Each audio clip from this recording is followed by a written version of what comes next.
Bienvenidos a su espacio Conversemos. Soy Eric Jarquín, muy contento de nuevamente compartir con ustedes un ratito más de plática amena sobre cosas importantes que suceden en nuestro país. Y hoy precisamente voy a hablar con la oficial de comunicación de UNICEF Costa Rica, la señora Cinia Miranda. Bienvenida. Muchas gracias, Eric, por esta invitación y un saludo cordial a todos los televidentes. Y sí que un tema importante a discutir hoy en día es el futuro de la infancia y la juventud costarricense, de la mano de una persona que diariamente su quehacer es trabajar arduamente por los niños. Así es, Eric, y yo diría que estamos trabajando por el presente y el futuro del país. Esos niños están ahí, están en nuestras casas, están en nuestras comunidades y tenemos que empezar a trabajar muy fuerte desde ya para garantizarles las mejores opciones para su futuro. Recientemente la UNICEF presentó un informe de sus logros y sus observaciones sobre la situación de la niñez en Costa Rica. Me encantaría que usted me hiciera una especie pues, de resumen sobre esos principales situaciones que se están dando en nuestro país que hay que tener cuidado. Las alertas que queremos dar y el mensaje principal, una tiene que ver con la pobreza infantil. UNICEF hace rato viene levantando la voz porque tenemos un 38.3% de niñas, niños y adolescentes en situación de pobreza. Estamos hablando de más de 455,000 niños en este país. Y también estamos hablando de problemas tan severos como la desigualdad, que significa que tenemos niños que viven muy bien en condiciones de riqueza, pero tenemos este otro grupo muy fuerte que está en una condición de pobreza extrema. Y por otro lado, tenemos el tema de las violencias que afectan principalmente a los niños y niñas, y ahora temas más emergentes a raíz también de la pandemia, que tiene que ver con la salud mental de los niños, niñas y adolescentes, especialmente de la población adolescente y joven, que se nos está convirtiendo en una pandemia muy fuerte y que tenemos que empezar a abordar y trabajar desde ahora. Y el otro gran tema medular para Costa Rica es el rezago educativo. Hemos venido insistiendo también que tenemos que trabajar con los dos extremos. Empezar por la base, que es que nuestros niños vuelvan a recuperar sus habilidades para leer y escribir y comprender los textos. Si no lo hacen, sus posibilidades de incorporarse en el futuro, en el mercado laboral, van a ser muy limitadas. Pero también estamos hablando de llevar la modernidad a las plataformas electrónicas donde ellos puedan autoformarse, pero que tengan esas habilidades también para interpretar datos, para leer la información y ante todo saberla buscar. Muchas veces creemos que, y siempre decimos que los niños vienen con el chip incorporado, pero no es cierto. Como nos lo decía uno de los chicos, sí, podemos traer el chip, pero si no nos enseñan a usarlo, de nada sirve. Sí, bueno, vamos a ir desmenuzando cada uno de los temas. Me llama poderosamente la atención pues que ustedes como organización que apoya al gobierno nacional de los distintos países, sí que trabajan mucho el tema de indicadores y tienen perfectamente mapeado cuáles son las necesidades, incluso cuáles son los cantones más vulnerables.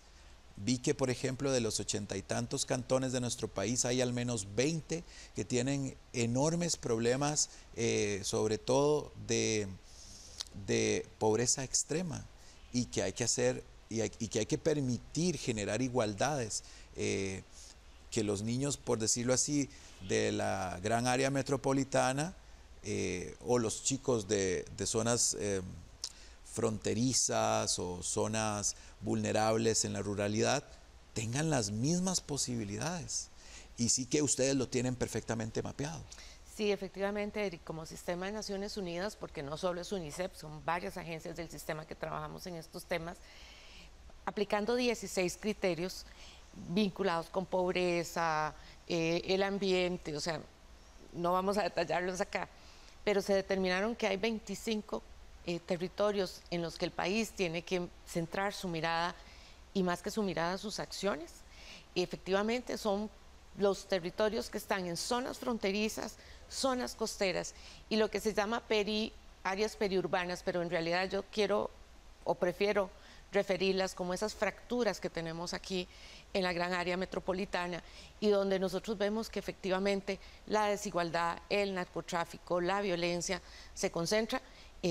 Muchos de nosotros conocemos estos barrios, no quiero detallar la lista, porque muchas veces el llamar a estos barrios por las situaciones que tienen se ha convertido también en una razón para que discriminen a las personas que viven en estos barrios. Bueno, aquí en donde está el canal, la zona de la Carpio, sabemos que es una zona de gente luchadora, pero también una comunidad que ha tenido que enfrentar grandes desafíos y es una de esas comunidades precisamente estas fracturas que están aquí en el área metropolitana y que tenemos que atender, porque ahí hay niños y jóvenes que si ahorita no trabajamos con ellos, van a ser presa fácil para el narcotráfico y son estos casos de jóvenes que ahorita se están metiendo con el delito, con el crimen organizado y que muy pronto van a convertirse, si no hacemos algo, en carne de las cárceles y alimento para seguir reproduciendo la pobreza y estos ciclos de inseguridad también que está enfrentando el país. Ahora que usted menciona la Carpio, hay una característica intrínseca de la Carpio y es la migración. Y sí que sé que es un tema que ustedes han tratado con muchísimo esmero. Hemos recibido a muchísimos migrantes en los últimos meses de Venezuela, extracontinentales, de las islas, que entran por nuestra frontera sur. Y ustedes incluso han hasta creado espacios para cuidar a estas familias, sobre todo a los niños, en la frontera sur, en San José. Cuénteme un poquito de la labor que está realizando UNICEF, que eso me parece encomiable. Efectivamente, Eric, estamos hablando de que en los últimos tiempos más de 200,000 personas migrantes han ingresado a Costa Rica y de esas un 20%, cerca de 40,000, son niños, niñas y adolescentes que han tenido que pasar por situaciones que yo creo que nadie quisiera que sus hijos tengan que afrontar. Y esto lo digo porque los escuché de la propia voz de los niños y niñas y es pasar por el tapón del Darién, que es una de las selvas más inhóspitas de este mundo. Sí. Y estos niños en su transitar no solo han tenido que enfrentar sus propios miedos de estar en una selva a oscuras con animales, sino que además ver situaciones de personas que han muerto en el camino, gente que se ha suicidado, de casos de madres y padres que perdieron un hijo y que se han suicidado en su carpa porque ya no saben qué hacer con su vida. Y además, el terror de haber sido separado de sus padres o madres en diferentes momentos. Se han detectado casos de niños que están atravesando el tapón solos, que sus familias los han mandado y alguien más en el camino los apoya, entre comillas. Y esto hace que estos niños también se conviertan en víctimas de trata y de explotación sexual.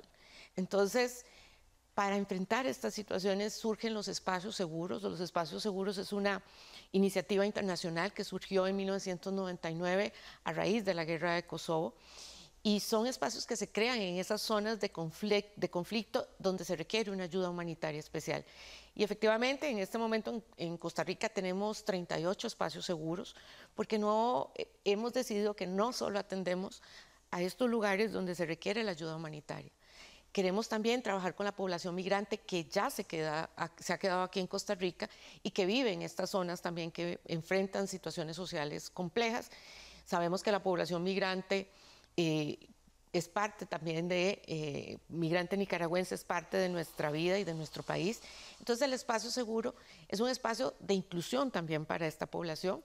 Esta es una iniciativa que impulsamos con el Patronato Nacional de la Infancia, en realidad es el ente líder, y es apoyado por DINADECO, las asociaciones de desarrollo en las comunidades, y además participa la Dirección General de Migración y Extranjería, porque son ellos quienes hacen no solo las alertas, sino también el tipo de apoyo que se requiere brindar a esta población.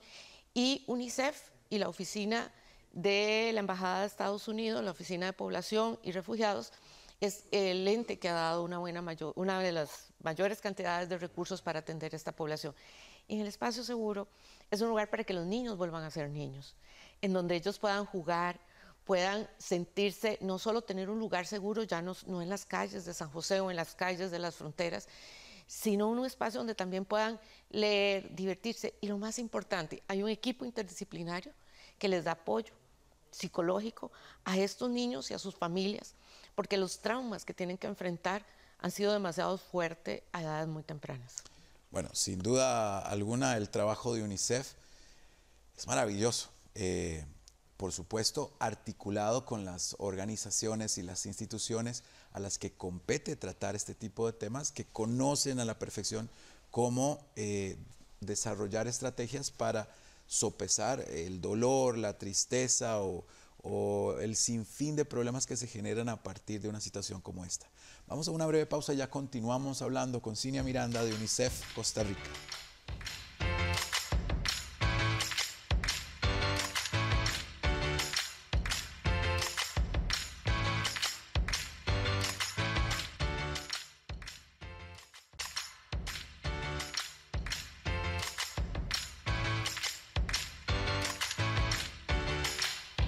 Estás viendo Conversamos. Hoy platicamos con Cinia Miranda, quien es oficial de comunicación de UNICEF Costa Rica, y nos comenta pues muchísimo del trabajo que hace su despacho por ayudar a la niñez de nuestro país.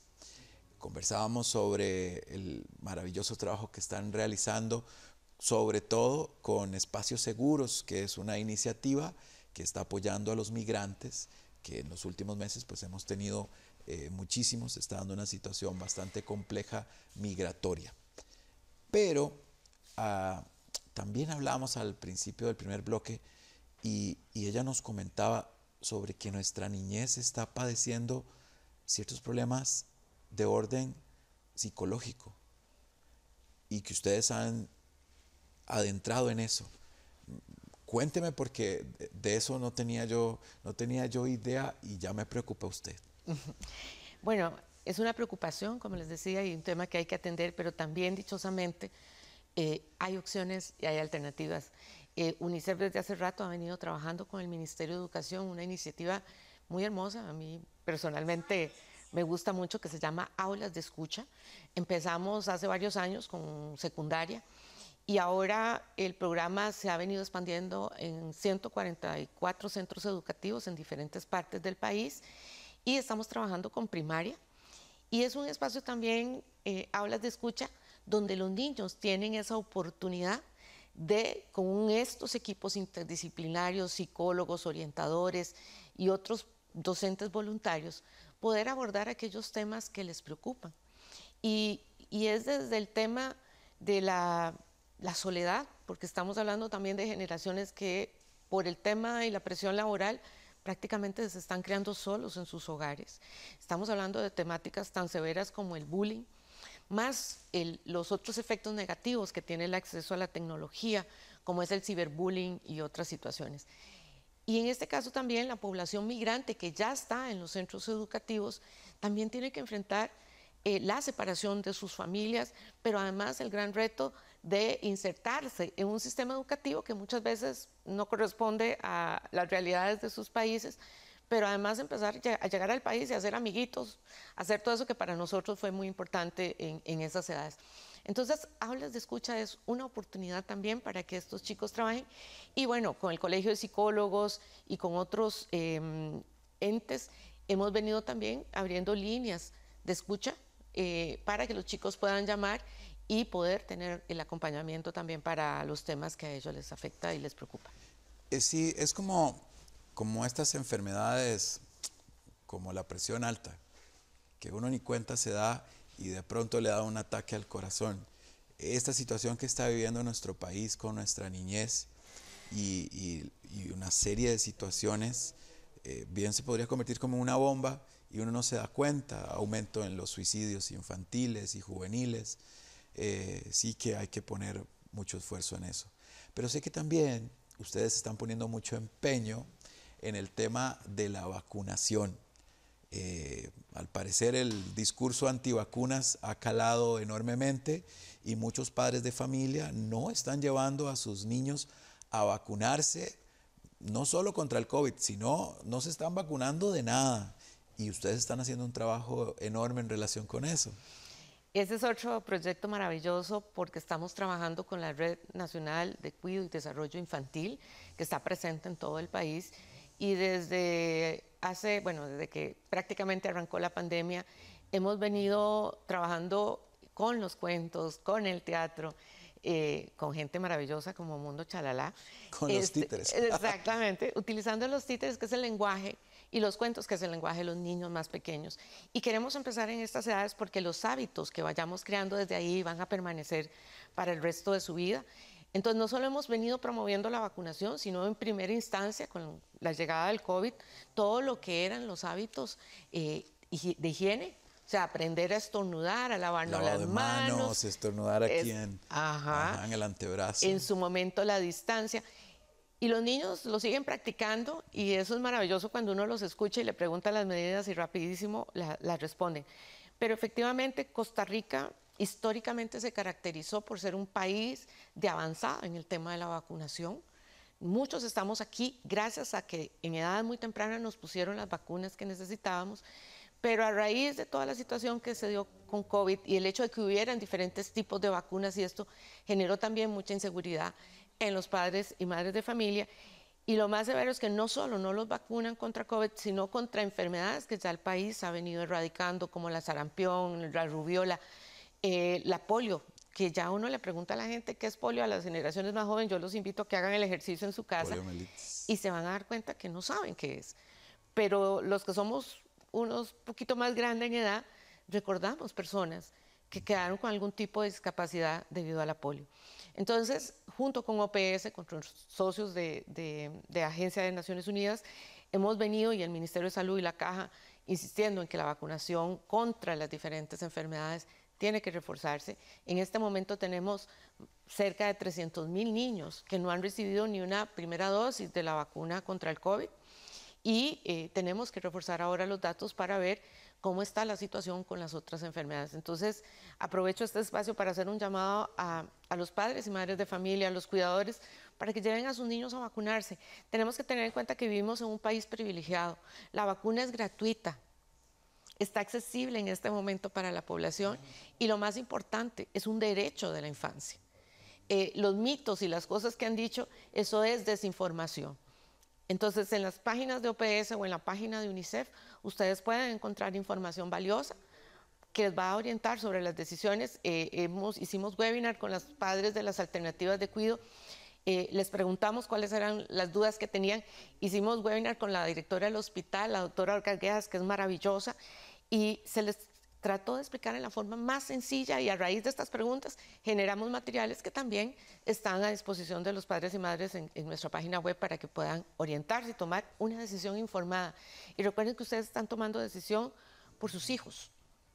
Y si no toman la decisión adecuada ahora, pueden que los estén condenando también a que tengan una situación de salud mucho más compleja cuando ya sean más grandes. Bueno, pero doña Cinia, cuando regresemos de la pausa, usted me va a contar cómo hace usted todas esas cosas, porque son demasiados proyectos. Estás viendo Conversamos, ya regresamos.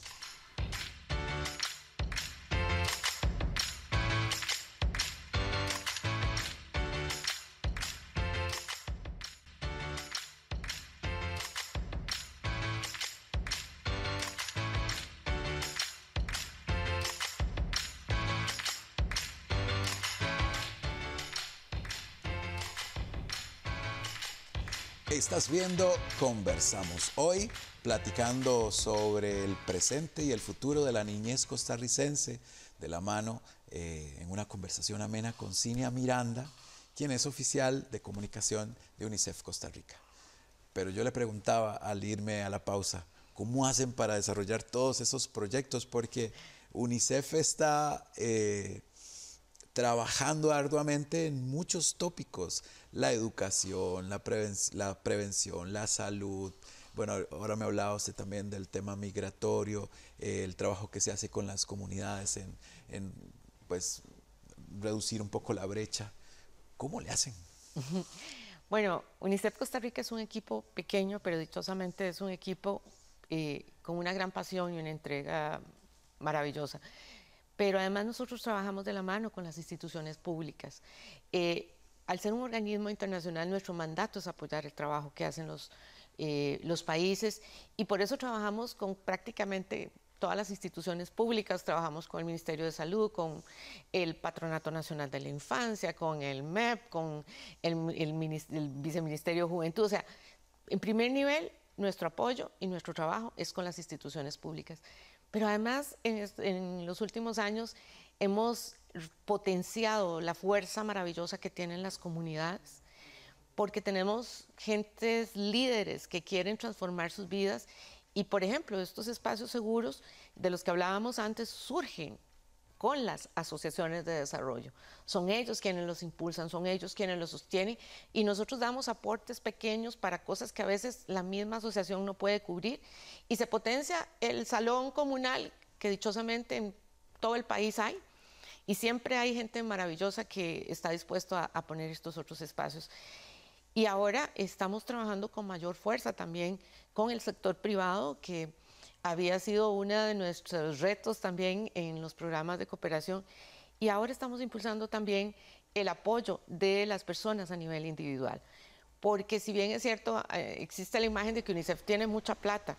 No, no es así. En Costa Rica tenemos pocos fondos, pero sí tratamos de que esos fondos, la inversión sea pequeña, pero con grandes réditos y que podamos trabajar con políticas públicas a nivel nacional, pero que también podamos trabajar en el nivel local.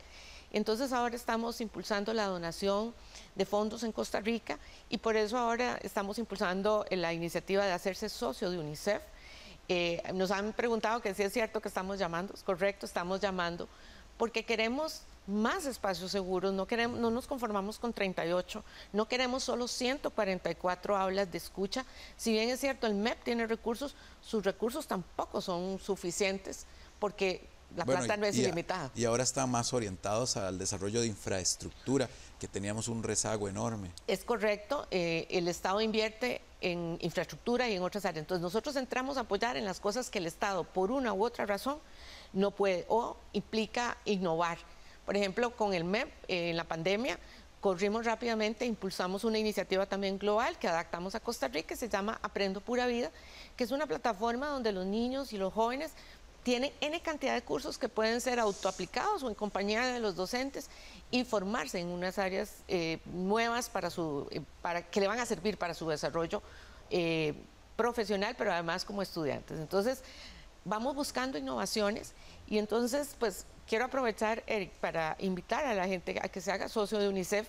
En nuestra página web, como UNICEF Costa Rica, nos buscan y ahí van a tener la información de cómo contribuir para que este bienestar y estas oportunidades lleguen a más niños y niñas en Costa Rica. Yo recuerdo, doña Cinia, en mi infancia, mis papás compraban para la época de Navidad unas tarjetas navideñas, que aparte eran bellísimas, para regalos acompañados de una tarjeta y decía UNICEF y con la compra de estas tarjetas estás apoyando las acciones de UNICEF en el mundo entero. Pues ojalá que la gente pueda ingresar a la página de UNICEF Costa Rica. Hay UNICEF en general, pero creo que en el Facebook, ¿no? Está en la página web, nada más pongan en Google o en cualquiera de las plataformas que utilicen. UNICEF Costa Rica. UNICEF Costa Rica y ahí les va a aparecer. Estamos en Facebook, estamos en Twitter, estamos en Instagram.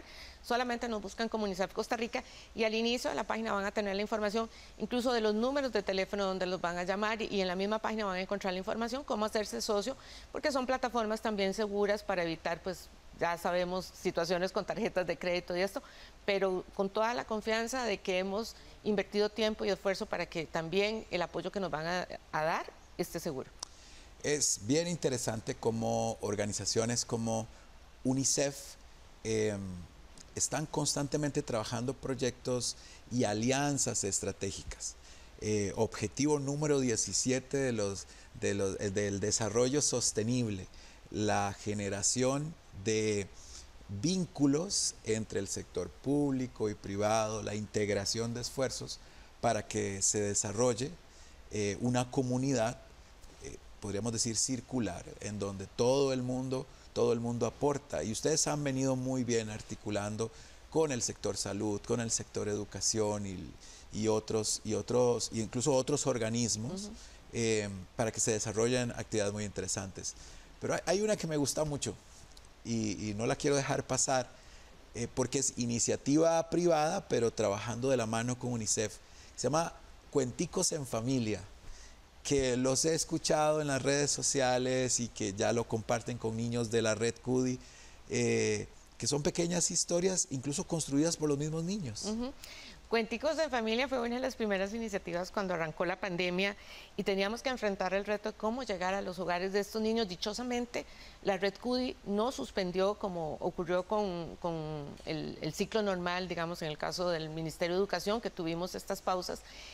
Y entonces vimos ahí una gran oportunidad y efectivamente son cuentos que hemos trabajado también con nuestros aliados de Carretita Cuentera, que construyeron una parte de los cuentos, pero otra parte fueron hechos por niños y niñas. Y lo más hermoso es que no solo hicimos estos cuentos para promover todo lo que eran las medidas sanitarias con respecto al COVID, sino para promover la lectoescritura, los derechos, para que los papás retomen ese acto maravilloso que es leerle cuentos a los niños, porque no nos imaginamos cuánto transforma la vida de un niño, no solo leer ese cuento porque me está dando conocimientos, sino porque me da la cosa más valiosa que como padre o madre podemos darle a un niño o una niña, que es nuestro tiempo y nuestra atención, que es lo que nos piden ante todo. Cinia, muchísimas gracias. Gracias por venir a Conversamos y no nos alcanza el tiempo para hablar de tantos proyectos estupendos que tiene UNICEF.